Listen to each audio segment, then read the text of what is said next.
அப்பனே முருகா, இன்னைக்கு 12th result. எல்லா சப்ஜெக்ட்லயும் நான் பாஸ் ஆகணும். எங்க அண்ணனோட ஒரு சப்ஜெக்ட்ல 1 மார்க்காவது அதிகமா எடுத்து பாஸ் ஆகணும். அதுக்கு நீதாப்பா என் கூட இருக்கணும். இல்ல என்ன ரிசல்ட் பார்க்க தானே போற? நீ ஒன்றும் போகாத, நானே போய் பார்த்துட்டு வரேன். வீட்டுக்கே இரு. என்ன பயமா? உன்னோட அதிக மார்க் எடுத்துருவேன்னு பயமா? சரி ஓகே, நீயே போய் பாரு. நான் வெயிட் பண்றேன்.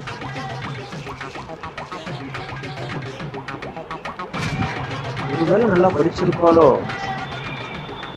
இருக்காது, இருந்தாலும் செக் பண்ணி பார்ப்போம். A few minutes later. ஐயோ, இவளை பார்த்து எழுதணும், அவளை பார்த்து எழுதணும். கடைசி வரைக்கும் புக்கை பார்த்து எழுதாம விட்டுட்டியே மகாலட்சுமி. இன்னும் இவன் வேற வந்து என்னென்ன பண்ண போறானோ. இவன் என்ன சோகமா வரான்? ஒருவேளை நம்ம நிறைய மார்க் எடுத்திருக்கோமோ? எவ்வளவு மார்க்கு? 97 மார்க். ஐயோ, 97 மார்க் எடுத்திருக்கேனா? எந்தெந்த சப்ஜெக்ட்ல?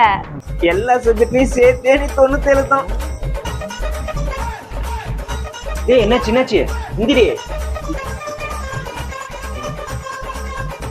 அப்பாடா, அவன் போயிட்டான். இங்க ஏமாத்திட்டு ஓடிட்டியா நீ? ஒன்னா மட்டும் உன்னை விட்டுருவானா? வீட்டுக்கு தானே வரணும், வா, நான் அப்ப பேசிக்கிறேன்.